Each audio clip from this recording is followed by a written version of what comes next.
Hello friends, welcome back to Pawan Bagh academy और मैं हूं आपका इंग्लिश दोस्त परमेश्वर सराठी। दोस्तों, हमने यूनिट 2.5 लेट्स मार्च, जो कि कैलाश सत्यार्थी द्वारा दिए गए भाषण का अंश, उसको हम देख रहे थे और हमने इस लेसन का वार्मिंग अप कर लिया है। इनके कैलाश सत्यार्थी जी के बारे में जानकारी ली है और हमने पहला पार्ट उसका शुरू कर दिया था, जहां पर वो अपना जो नोबेल प्राइज स्वीकार करने के लिए वहां गए हैं। तो उसके पहली रात्रि, मतलब उसके पहले दिन रात्रि में उनको उस पर लोगों को भाषण करने के लिए उनको बुलाया गया, लोगों को सुनने के लिए उन्हें बुलाया गया था।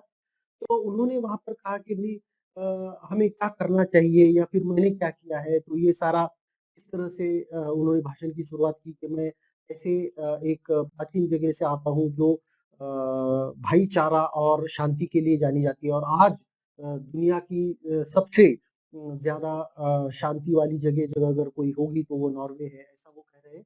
और फिर उन्होंने कहा कि किस तरह से मेरा काम शुरू हुआ था, किन किन लोगों ने मुझे मदद की थी, किन किन लोगों ने यहाँ पर क्या किया है, वगैरह वगैरह चीजें वो बोल रहे हैं। और हम उस वाक्य के साथ रुके थे जहां पर वो कहते हैं कि एक सुडानीज बाल सैनिक जो है वो कहता है कि मुझे घर से तो मुझे अगवा कर लिया गया था, घर से अगवा करके मुझे पहली ट्रेनिंग देते वक्त मेरे परिवार को और दोस्तों को मारने के लिए कहा गया था। और वो कहता है कि भाई वो पूछ रहा है कि इसमें मेरी क्या गलती है, ऐसा वो पूछ रहा है। उसी पेज नंबर 79 पर हम रुके थे।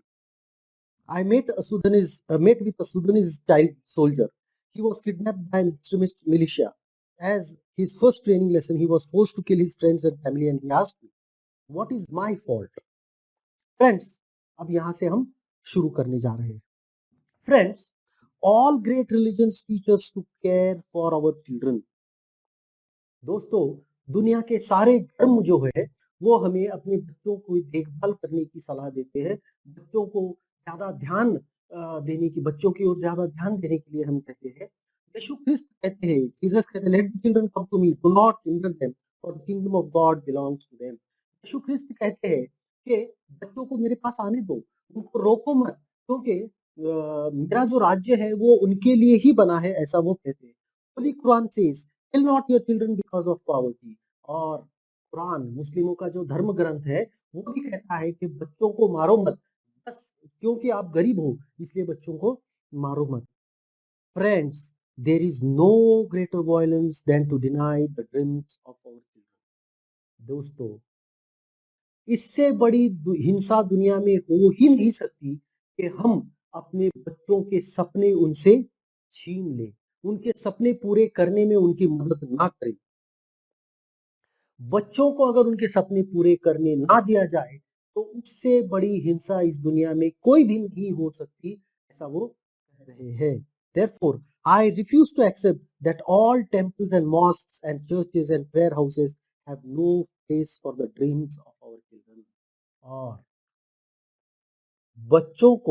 बच्चों के सपने उनसे छीनना, इससे बड़ी हिंसा दुनिया में कोई भी नहीं हो सकती। और इसीलिए वो कहते हैं कि मैं मानता हूं कि चाहे वो मंदिर हो, मस्जिद हो, चर्च हो, कोई भी और प्रार्थना स्थल हो, उस प्रार्थना स्थल में बच्चों के सपनों की कोई जगह नहीं है, कोई अहमियत नहीं है, ऐसा मैं बिल्कुल भी नहीं मान सकता। मैं मानता ही नहीं इन चीज को।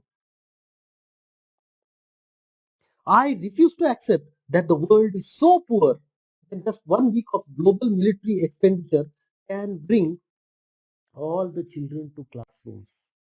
मैं ये कतई मान्य नहीं कर सकता कि दुनिया इतनी गरीब है कि बच्चों को स्कूल नहीं ला सकती, या दुनिया इतनी गरीब है जबकि दुनिया के एक हफ्ते के जो मिलिट्री का खर्चा होता है, उस एक हफ्ते के मिलिट्री के ऊपर होने वाले खर्चे से हम दुनिया के सारे बच्चे स्कूल में ला सकते हैं। कितना कितना कम, एक हफ्ते का खर्चा, 1 week of military expenditure is equal to all children in school.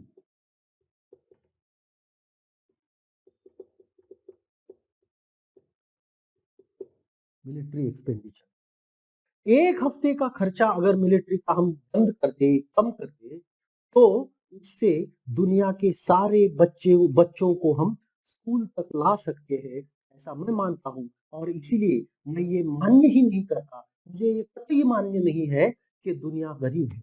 दुनिया बिल्कुल गरीब नहीं है। I refuse to accept that all the laws and constitutions, police and judges are unable to protect our children. मैं मान्य ही नहीं करता, इस चीज को मैं स्वीकार ही नहीं करता कि दुनिया की सारी पुलिस, दुनिया के सारे जज, वकील are unable to protect our children, कि वो हमारे बच्चों की सुरक्षा करने में सक्षम नहीं है। ये मुझे चीज मैं स्वीकार ही नहीं कर सकता, ऐसा वो कहते हैं। दुनिया के सारी पुलिस और जज मिलकर अगर हमारे बच्चों की रक्षा नहीं कर सकते, तो कोई भी कुछ नहीं कर सकता। क्यों? कि मुझे पता है कि दुनिया के सारे पुलिस और जज मिलकर के हमारे बच्चों की रक्षा बिल्कुल कर सकते हैं, और इसलिए ये मैं स्वीकार ही नहीं करता कि वो नहीं कर सकते। ये बात मुझे मान्य ही नहीं, ऐसा वो कह रहे हैं। I refuse to accept that the shackles of slavery can ever be stronger than the quest for freedom.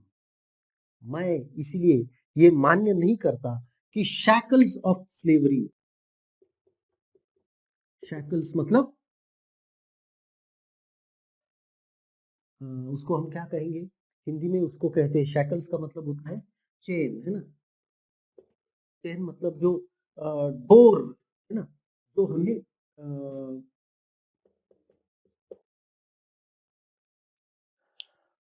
Slavery, slavery मतलब गुलामी, गुलामी की जो जंजीरें होती है, गुलामी की जो जंजीरें होती है, वो हमारे सपनों की जो हमारी अहमियत होती है, या फिर हमारे सपनों की जो भूख होती है ना, गुलामी की जंजीरें सपनों की भूख, है ना, क्वेस्ट फॉर फ्रीडम।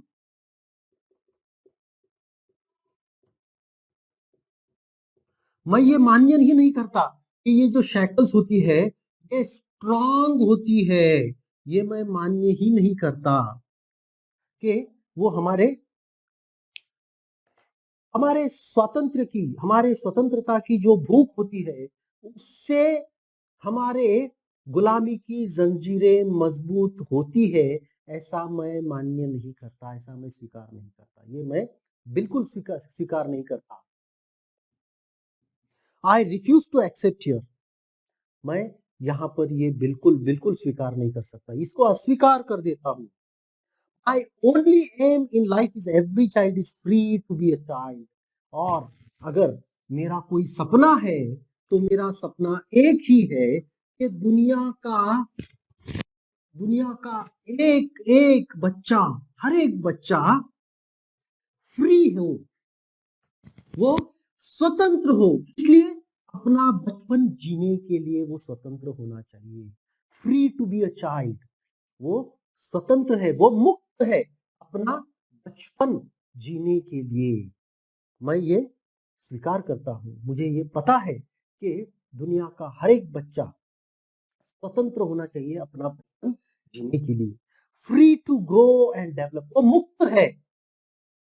मुक्त है ग्रो एंड डेवलप मतलब बढ़ने के लिए और विकसित होने के लिए वो फ्री है। ग्रो एंड डेवलप, मुक्त है वो, उस पर कोई पाबंदी नहीं हो सकती। बढ़ने के लिए, विकसित होने के लिए उस पर कोई भी पाबंदी नहीं हो सकती। Free to eat, sleep and see daylight, वो मुक्त है खाने के लिए, सोने के लिए और दिन का उजाला देखने के लिए, वो मुक्त है, उनको कोई पाबंदी नहीं हो सकती।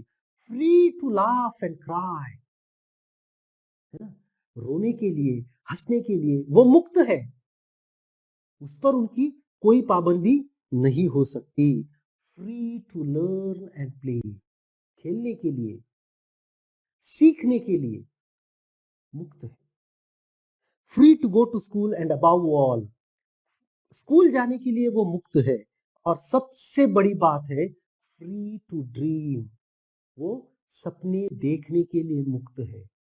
कोई भी पाबंदी उन पर नहीं लगाई जा सकती, सपने देखना उनका अधिकार है, स्कूल जाना उनका अधिकार है, हंसना, रोना, खेलना, कूदना, खाना, पीना, मस्त मजे में रहना, ये उनका अधिकार है। ये सारे के सारे उनके अधिकार हैं।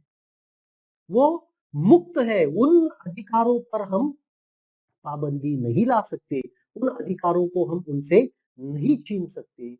ये हमें समझना चाहिए। समझ में आ रही है बात? ठीक है। तो इस तरह से वो कह रहे हैं, I have the privilege of working many courageous people who have the same aim. और वो कह रहे हैं कि ये मेरा सौभाग्य है, प्रिविलेज।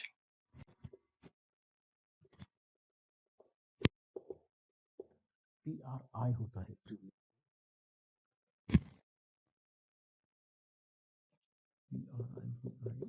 PRIVILEG, privilege. ये मेरा प्रिविलेज का मतलब होता है सौभाग्य। ये मेरा सौभाग्य है कि मेरे ही जैसे सोचने वाले, मेरे ही जैसा काम करने वाले लोगों के साथ मुझे काम करने का मौका मिला है, काम करने का अवसर मिला है। We have never given up against any threat or attack and we never will. अभी तक हम कभी भी किसी के भी सामने नहीं झुके हैं। किसी भी धमकी, किसी भी चेतावनी से हम कभी भी नहीं डरे हैं और ना ही आगे कभी डरेंगे। We have made progress in the last couple of decades. पिछले कुछ दशकों में हमने हमारे काम में बहुत कुछ हासिल किया है। couple of decades मतलब पिछले 20 सालों में हमने बहुत कुछ हासिल किया है। We have reduced the number of out of school children by half. हमने out of school का क्या मतलब होता है कि स्कूल से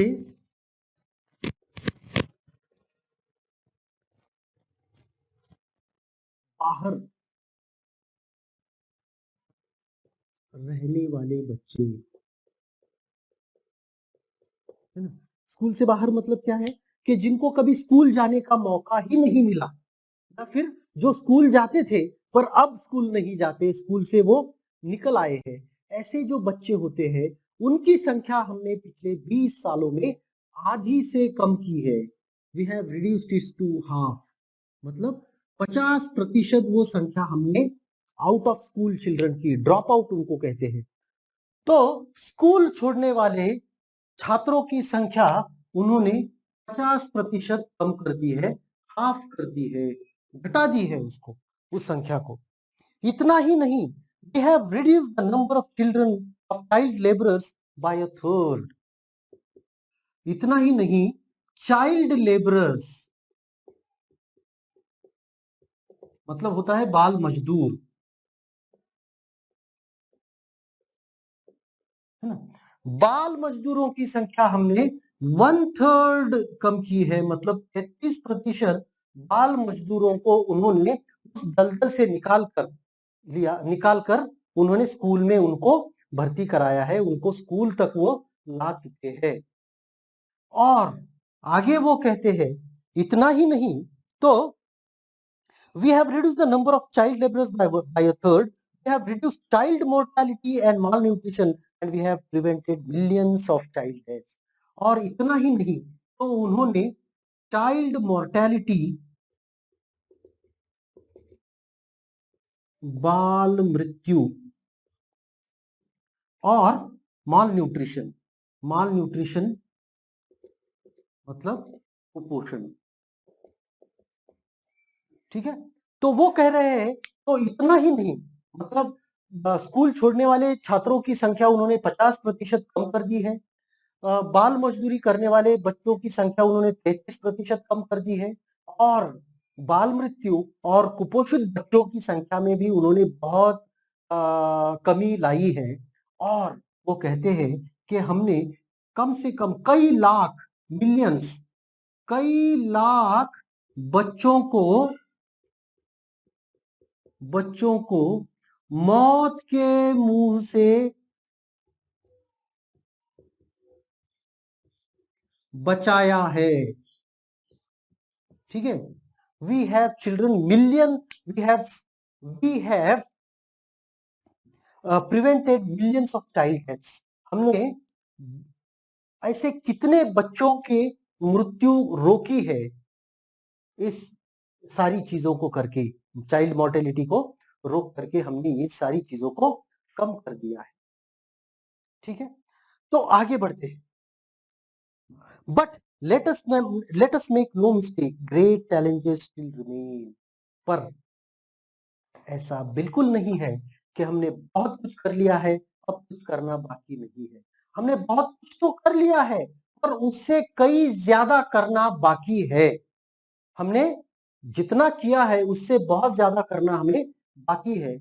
कई चुनौतियां हमने हमारे सामने आज भी खड़ी है और उन चुनौतियों का सामना हमें करना ही होगा। फ्रेंड्स, मित्रों, दोस्तों, द बिगेस्ट चैलेंज ऑफ और the biggest crisis knocking on the doors of human kind is fear and intolerance. Fear and intolerance. अगर अगर सबसे बड़ी चुनौती अगर हमारे मानव समाज के सामने खड़ी है तो वो है फियर एंड इंटॉलरेंस। इंटॉलरेंस का क्या मतलब होता है? असहिष्णुता। असहिष्णुता। फियर का मतलब होता है भय। ठीक है, फियर का मतलब होता है भय, और इनटॉलरेंस का मतलब होता है असहिष्णुता, मतलब सहन न करना, सर सहनशीलता, कम सहनशीलता, है ना, सहनशीलता का कम होना। तो वो कह रहे हैं कि हमारे सामने सबसे बड़ी चुनौती अगर कोई है तो वो है भय और असहिष्णुता। भय क्या है? भय से हमें मुक्ति पानी होगी। हमें भय को पछाड़ना होगा, हमें भय से मुक्ति पानी ही होगी, क्योंकि डर मानव समाज का सबसे बड़ा क्या कह सकते हैं, सबसे बड़ा रोड़ा हम कह सकते हैं मानव समाज के विकास में। मानव समाज के उत्थान में सबसे बड़ा रोड़ा अगर कोई है तो वो है भय और असहिष्णुता। असहिष्णुता जो होती है, सहनशीलता क्या होती है? सहनशीलता होती है एक दूसरे को समझ करके सहन करने की क्षमता। हम देखिए, हमारे अंदर दुनिया में जितने भी लोग हैं, सारे के सारे लोगों में कुछ ना कुछ क्या कह सकते हैं, डिफरेंसेस होती है, कुछ ना कुछ फर्क होते हैं। देखिए, हमें बांटने वाली, दुनिया के सभी लोगों को बांटने वाली बहुत सारी चीजें, देश, धर्म, जाति, पंथ, रंग, समुदाय, कुछ चीजें हैं जो हमें इंसान को बांटती है। कुछ आधार ऐसे हैं जिस पर हम इंसानों का बंटवारा कर सकते हैं। पर पर ये बात हमें कतई नहीं भूलनी चाहिए कि भले ही वो कोई देश का हो, कोई धर्म का हो, पंथ का हो, समुदाय का हो, सभी को एक ही जैसा अधिकार इस धरती पर रहने का मिला है। सभी लोगों को ये अधिकार है कि वो अपना जीवन इस धरती पर जिए और सम्मान के साथ जिए, आत्मसम्मान के साथ जिए।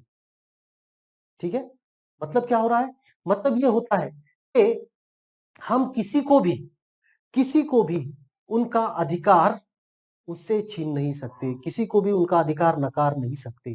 भले ही वो कोई सरकार हो या फिर कोई अधिकारी हो या फिर कोई भी पैसे वाला व्यक्ति हो, कोई भी किसी का अधिकार नहीं छीन सकता। हर एक व्यक्ति को आत्मसम्मान के साथ जीवन जीने का अधिकार प्राप्त है और उसको वो निभा सकता है। ठीक है, तो हमें ये समझना होगा कि जैसे मुझे अधिकार मिला है उसे भी मिला है, तो हमें ये बात समझ करके उसको सहन करना है कि भाई होंगे। ये हमें ध्यान रखना चाहिए कि ये सत्य है कि मुझ में और उसमें फर्क है। अब फर्क किसने किया है? हमने किया है, फिर ठीक है, फर्क है। वो अलग जाति का है, वो अलग धर्म का है, वो अलग देश से आता है, ठीक है, मानिए। सारी चीजों को मान्य करके आपको कहना होगा कि भले ही वो अलग धर्म का है, जाति का है, अलग पंथ का है, अलग देश का है, पर उसको भी उतना ही अधिकार इस दुनिया में रहने का है, उतना ही आत्मसम्मान पाने का अधिकार है जितना मुझे है। तो जब हम ये समझने लगते हैं तो ये असहिष्णुता कम होने लगती है। और आज मानव समाज के सामने सबसे बड़ी चुनौती अगर कोई है तो वो यही असहिष्णुता की और भय की है। भय भय भी है ना? मतलब देखिए, जिसके पास पैसे हैं उससे गरीब डरता है, जिसके पास पद है उससे, जो जिसके पास पद नहीं है वो डरता है, जिसके पास शिक्षा है उससे अशिक्षित डरता है, जिसके पास सारे संसाधन है उससे, संसाधन जिसके पास नहीं है वो व्यक्ति डरता है। तो इस तरह से ये जो भय है, भय की कोई जगह ही नहीं होती है, भय होना ही नहीं चाहिए। यही तो इंसानों में और जानवरों में फर्क है। नहीं तो फिर जानवर और इंसान में फर्क क्या है? जानवर भी तो अपने से शक्तिशाली लोगों से डरते हैं, पर इंसानों को जरूरत नहीं है डरने की। We have utterly failed our children in imparting an education. और वो कह रहे हैं कि हमारे बच्चों को सही शिक्षा देने में हम असफल रहे हैं। और सही शिक्षा क्या है? An education that gives the meaning and objective of life, an education that gives a sense of global citizenship among the youth. और सही शिक्षा क्या है? सही शिक्षा वही है जो हमें हमारे जीवन का उद्देश्य और जीवन का मतलब समझने में मदद करती है। हमारा जीवन किस लिए है? हमारे जीवन का उद्देश्य क्या है? हमारे जीवन का क्या मतलब है? ये समझने में जो मदद करती है वही सही शिक्षा होती है। और हमें शिक्षा ये भी बताती है, नौजवानों को ये बताने की कोशिश करती है शिक्षा कि भाई तुम एक ग्लोबल सिटीजन हो, तुम ये दुनिया के नागरिक हो, ना कि किसी देश के, धर्म के, पंथ के, संप्रदाय के नहीं। ये पूरी दुनिया के आप नागरिक हो। इसलिए भले ही आप किसी और देश में जाकर के रहे, आपको देखना चाहिए कि आप किसी के साथ भेदभाव ना करें, उनको आप स्वीकार करना चाहिए। I am afraid that the day is not very far away when the cumulative result of this failure will culminate in an unprecedented violence, and that will be suicidal for mankind. और मुझे ये लगता है, मुझे ऐसा लगता है कि ये जो असफलता हमारी हमारे बच्चों को शिक्षा देने में रही है, वो असफलता का परिणाम एक दिन बहुत बड़ा विनाश लाएगा, क्योंकि वो असफलता एक बहुत बड़े हिंसा को जन्म देगी।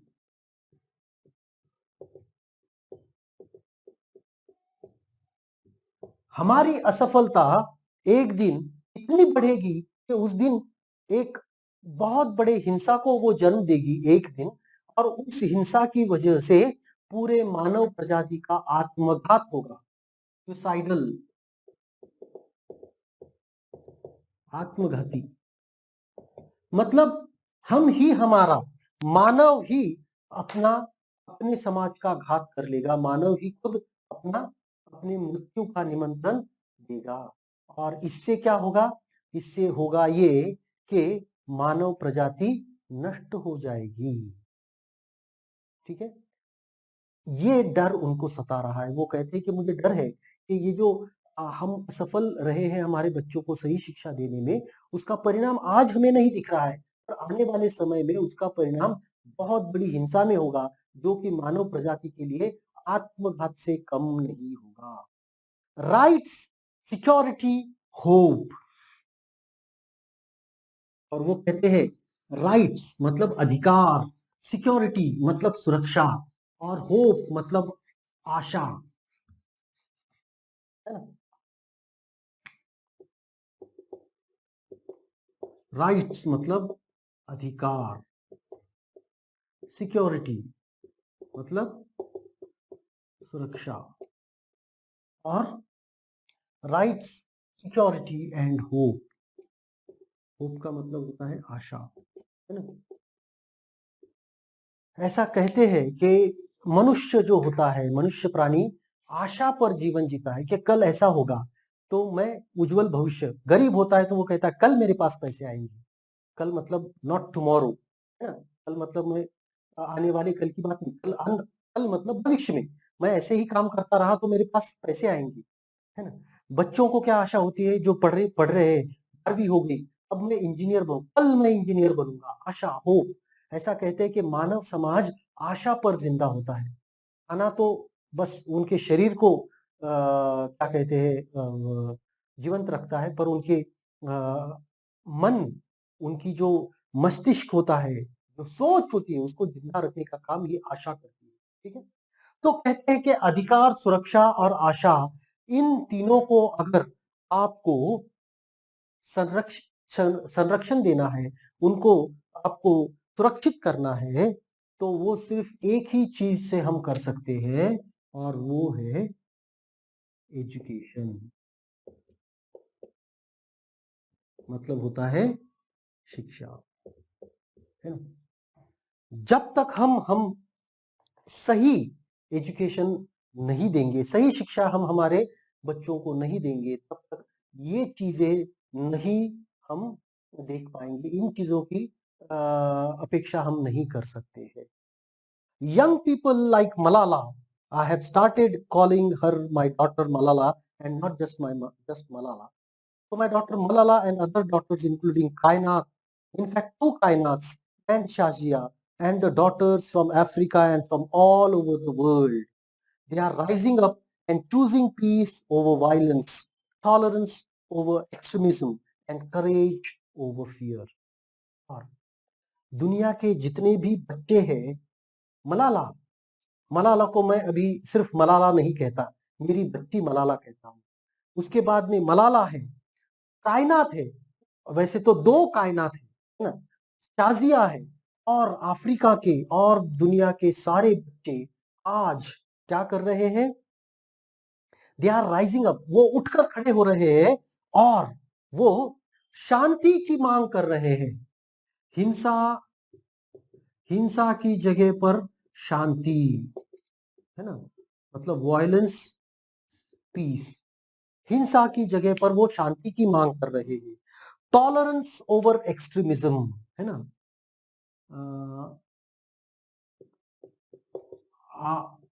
आतंकवाद की जगह पर वो सहिष्णुता की मांग कर रहे हैं। ठीक है, दे आर चूजिंग, वो चुन रहे हैं किस चीज को? शांति को चुन रहे हैं, हिंसा से ऊपर उठकर, आतंकवाद से ऊपर उठकर वो सहिष्णुता को चुन रहे हैं। और करेज ओवर फियर, करेज करेज मतलब धैर्य, फियर मतलब डर, भय, है ना, डरते नहीं है उनमें, वो चुन रहे हैं डेयरिंग को, धैर्य को। द सॉल्यूशंस आर इमर्जिंग, और देखिए ऐसा नहीं है कि सारे के सारे प्रश्न ही हमारे सामने खड़े हैं और उनके उत्तर हमें पता नहीं है, उनके सवालों के जवाब हमारे पास नहीं है, ऐसा बिल्कुल नहीं है।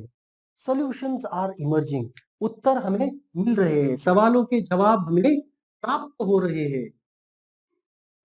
आंसर्स, सॉल्यूशंस हमें मिल रहे हैं, बिल्कुल। But these solutions cannot be found in deliberations in conferences alone. पर देखिए, ये कतई हमने भूल नहीं करनी चाहिए कि इनके जवाब हमें सिर्फ कॉन्फ्रेंसेस में मिलेंगे, सिर्फ एसी रूम में बैठ करके हमें इन सवालों के जवाब नहीं मिलेंगे। And cannot be found in prescriptions from distance, और सिर्फ सुझाव दे करके, है ना, यहाँ प्रेस्क्रिप्शन का मतलब डॉक्टर का प्रेस्क्रिप्शन नहीं है, सुझाव है। सिर्फ सुझाव देने से हमें ये उत्तर प्राप्त नहीं होंगे, समस्याओं का हल हमें प्राप्त नहीं होगा। They lie in small groups and local organisations, ये जवाब हमें कहाँ मिलेंगे? छोटे छोटे गठों में मिलेंगे, छोटे छोटे ऑर्गेनाइजेशंस में मिलेंगे। उनको इन सवालों के जवाब हमें व्यक्तियों में मिलेंगे, है ना, जो व्यक्ति जहां पर काम कर रहे, who are confronting with the problem every day, जिनको, कौन से व्यक्ति, कौन से ऑर्गेनाइजेशन, कौन सी संस्थाएं इन सवालों के जवाब ढूंढ पाएंगी?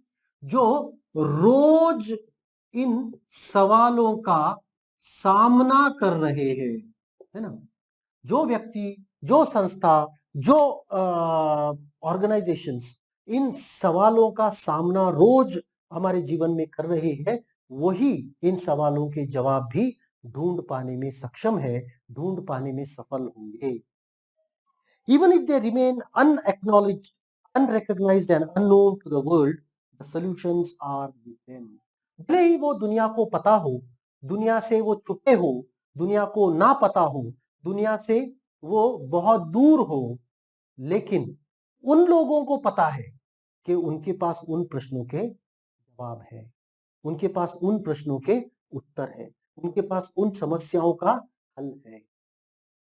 ठीक है, तो चलिए यहाँ पर हम रुकते हैं। आशा करता हूँ ये वीडियो आपको पसंद आया होगा, आपको समझ में भी आया होगा। पसंद आया है तो इसको लाइक करना मत भूलिएगा, दोस्तों के साथ शेयर कीजिएगा और पवन बाग अकेडमी को सब्सक्राइब कीजिएगा ताकि ऐसे नए वीडियोस आपको मिलते रहें। धन्यवाद, थैंक यू वेरी मच।